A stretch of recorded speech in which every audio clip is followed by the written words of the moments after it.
So guess what, everybody? There's a power shift that's happening in American households. Women now control more money than the men, and that's according to the Allianz Life Insurance Company. So let's make sure, whether or not you're a man or a woman in this case, that you have all the tools you need to manage your money the right way. Susan Hirshman is the author of Does This Make My Assets Look Fat? A Woman's Guide to Finding Financial Empowerment and Success. You gotta love the title. But really, Susan, when you take a look at it, you're really saying that the way you manage your money is no different than the way you manage your diet. Explain that to us. Exactly. Most people know how to manage their money. They just don't realize it, because who hasn't been on a diet? So when you look at the language and you look at the processes of investing, they are so similar to dieting. And that's what you have to understand, is that it doesn't have to be intimidating. You know it and you can do it. And yeah, it's something you've already got into your life already. So simply break down for us, what exactly is the process of investing? Yeah, the process of investing is the same exact four-step process as dieting. Again, right in line. Here we go. The first step in, let's go dieting. First step in dieting, you weigh yourself and think about your goals. Second step is you devise your plan. Third step, you execute on your plan, right? Go food shopping. And fourth, review and monitor. And isn't it ironic when we look at investing? The four steps are set my goals, set my asset allocation, which is my investment plan. Third is to go shopping for investment products. And fourth, review and monitor. Exactly identical. And then on top of that, when you're looking at where you're going to invest and how you're going to invest, or how you're going to manage your diet, you've got your four basic food groups and you got your four asset classes, right? Exactly. And again, the parallels are uncanny. Let's just think of carbohydrates, for example. Carbohydrates, there's a lot of different kind of carbohydrates, but the purpose of carbohydrates is to give your body energy. And carbohydrates, if we just think about them as stocks, right? Stocks, what do? There's a lot of different stocks. So we need to know the difference between the good stocks and the bad stocks, so to speak, and what stocks are meant to give your portfolio energy. And we can go on and on. In the book, Does This Make My Assets Look Fat? We go for each asset class. We identify a food group that matches it.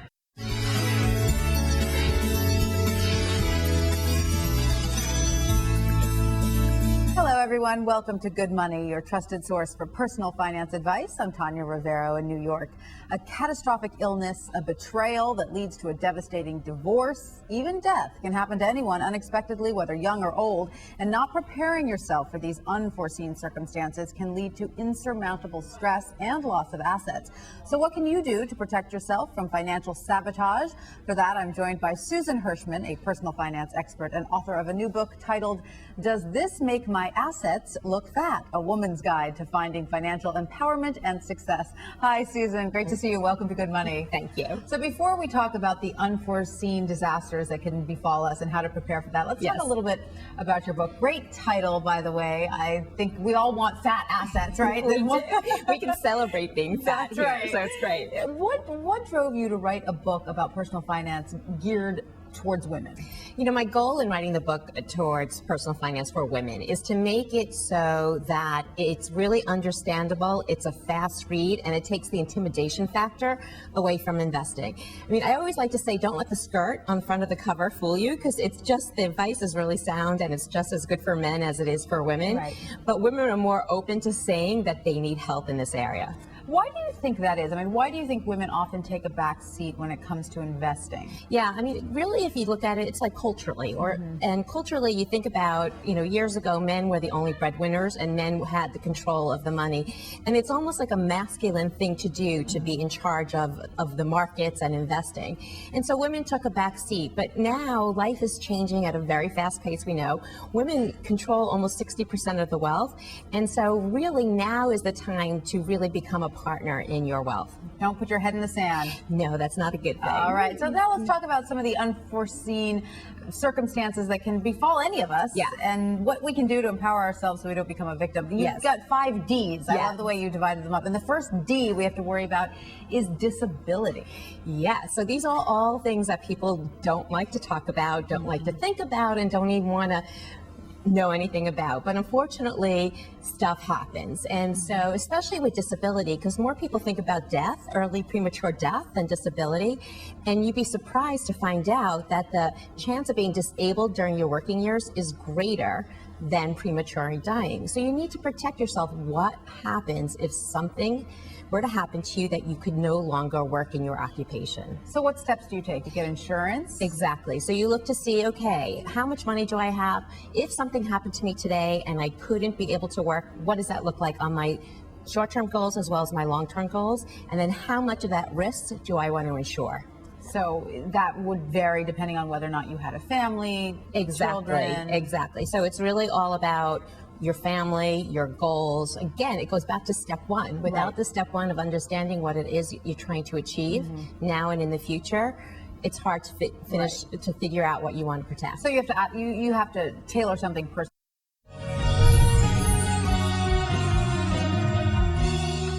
Women have the reputation for being able to talk about anything. But the reality is there are two incredibly important topics that many women just don't talk about openly enough or often enough. And those two topics are money and sex. Now, joining us now to explain how we can get more comfortable asking for what we want from the bank to the bedroom is Susan Hirshman, author of Does This Make My Assets Look Fat? And our two sexperts, Mary Wallace Yench and Rachel Braun Sherrill from Sempre Laboratories. Good morning. Good morning. Thanks so much for being here. Thanks for having us. All right, so let's talk about this. And I don't understand this. Why this problem about, having the courage to ask for money and sex? But Susan, let's start with you. Money-wise, what's the issue? The issue is, did you ever talk about this at home? At home, when I was younger? Yeah. No, not really. It was actually taboo. Right, it was taboo. And then secondly, think about all the emotional issues that come along with money. Self-worth, self-esteem, power, control, passion. All those emotions come along with money. It's a very intimate topic to talk about. And there are intimate fears, no doubt, Rachel, in the bedroom. If a man does, then what do we get heat for? Talking like a man. Talking like a man. And then we're called other names. And it's so funny. One of the key terms that we use in investing is alpha. And what does that mean? What does that mean? What does that mean? It means return, but do you know that? No. Exactly. So how do we get comfortable? How do we get more open regarding money, Susan? The basic thing is almost like a who, what, where, when, and why, right? Where are you today? What does your situation look like? What do you want? That's the most important thing. What is it that you really want? Why do you want those things so much? Why are they meaningful to you? And then how are you going to get there? Once you know those answers, then you get what I call the magic. And the magic is the 3 C's. Oh, yeah. 3 C's? Yes. I could think of one. Sorry. It's cash. That's what I was thinking, cash. Oh, I was going somewhere else. Okay. So it's comfort, confidence, and control. Oh, and once you get those 3 C's, yes, you're in business. Then you have what I like to call the magic. Then you're on the road to financial success.